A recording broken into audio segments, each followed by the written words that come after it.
Hey guys, what's up? This is Edge, and today we're going to round up everything we know about Halo Infinite. I'm doing this video as a starting point for the series, so I can say I've covered everything we know about this game, which at the moment isn't too much. We have 2 trailers as well as a couple other details that 343 Industries have thankfully listed in a blog post last December, as well as a few other things here and there.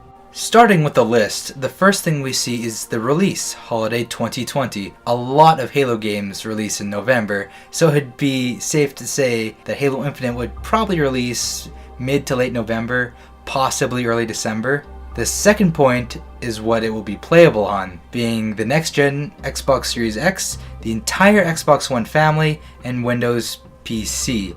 There are a few things that they don't mention, including what platform it'll launch on PC, if it'll either just come to the Windows Store or be on the Windows Store and Steam, with the Master Chief Collection launching on Steam, as well as Gears 5 also launching on Steam. I'm very hopeful that Halo Infinite will also launch there too, but only time will tell. We can also assume that all footage that is used for marketing is recorded on either the Xbox Series X or a high-end gaming PC, and the Xbox One X and the base Xbox One's versions will probably look far worse than what we're seeing in promotions and future promotions as well. Crossplay is also not mentioned between the different platforms. However, since Master Chief Collection is cross-save, it might be confirmed that Infinite will probably have cross-save as well, requiring you to connect to Xbox Live even on Steam, but nothing's been confirmed quite yet.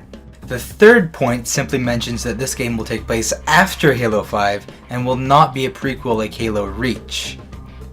The fourth point talks about flighting, which is their way of putting out betas that 343 Industries previously used to test the first Master Chief Collection update, as well as adding Halo Reach to the Master Chief Collection and adding Halo Reach to PC. The next flight will also be another Master Chief Collection flight for Halo Combat Evolved on PC, and there's no word that has been said at all about the first Halo Infinite flight, but it will probably be announced after we get to see some gameplay first.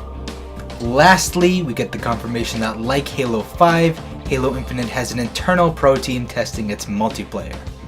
The second list we get shows off some confirmed in-game features, with split screen being the first on the list. This one was promised way before Infinite was even announced. After the flop of Halo 5, Bonnie Ross promised the community that going forward, every single Halo title would have split screen. We do not currently know if this means we get 4-player split screen back, or if it'll just support 2-player split screen. Also don't know if the PC release will have split screen, as a living room PC setup is becoming more and more popular. The second point confirms LAN support will be returning. Really good news for local and professional tournaments, as well as LAN parties, if those even exist anymore. And after some harsh fan feedback, the game will have black undersuits. Some of you may be thinking, what? This doesn't mean that much. But to some passionate Halo fans, this is really good news. A lot of people noted that armor stands out better and just overall looks more Halo-like with darker undersuits. Many of the same fans compare Halo 5's armor to Power Rangers, and hopefully combined with the new art style for Infinite, we can see less Power Rangers and more Spartans like we deserve. Also, after some even harsher fan feedback, 343 Industries confirms that player customization will be on par with Halo Reach's.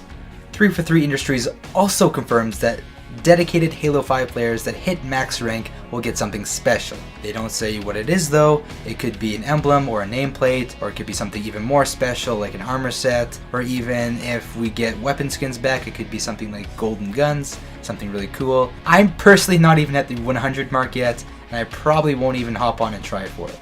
And finally, what this series I'm making is going to be about, Forge. They simply confirm its existence and talk about undo and redo buttons, which is amazing. We can also assume that this won't be a downgrade from Halo 5's Forge, hopefully, but I would like to see some other features return from past games, like starting new rounds in-game and messing with player settings, but that's for a different video. Lastly, I'd like to go over the 2 trailers, with the second being confirmed to be the first cutscene in the game that we will see.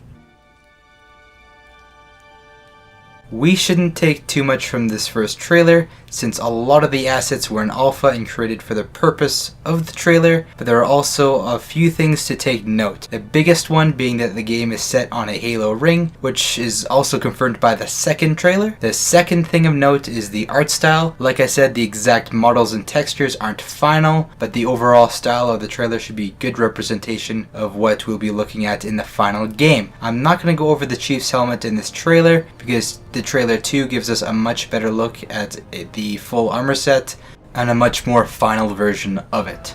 The second trailer is the first cutscene of the game, but I want to temper expectations by saying this doesn't mean that this is the final version of the first cutscene from the game. Things may change in the full game. The first reason would be the fact that this trailer has some hidden Xbox Game Pass codes, which are placed there for the purpose of rewarding fans for combing through the trailer themselves, not something that developers do for cutscenes. This does give us a better look at the Chief's armor, however, which is much closer to Halo 3's suit than the Halo 4 and 5 suit.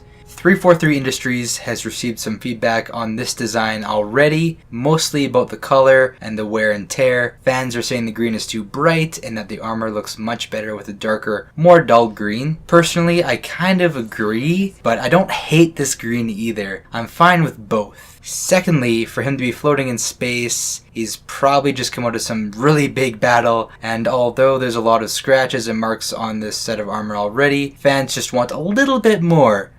Thirdly, the fact that this is the first cutscene in the game means that when we see this in game, we should know just as much as we do now. Meaning that this random Marine might become a very important character, a new sidekick since Cortana is kind of the big bad now. This also means that we will have no idea what has happened to us to land the Chief in space while we're so close to this Halo ring. It might be a bit cliche, but it might be an interesting idea to give the Chief amnesia and let him learn about the world and the battle at the same time we do. And with 343 using this game as a soft reboot, it'd be a perfect way to bring new players into the Halo lore and universe.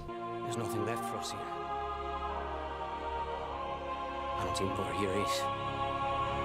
That's all I have to say for now. It's looking like my next episode will be about a wish list for what I'd like to see in Halo Infinite's Forge. But for now, that'll be all. I hope you guys all enjoyed, and I will see you guys in the next one. Bye bye.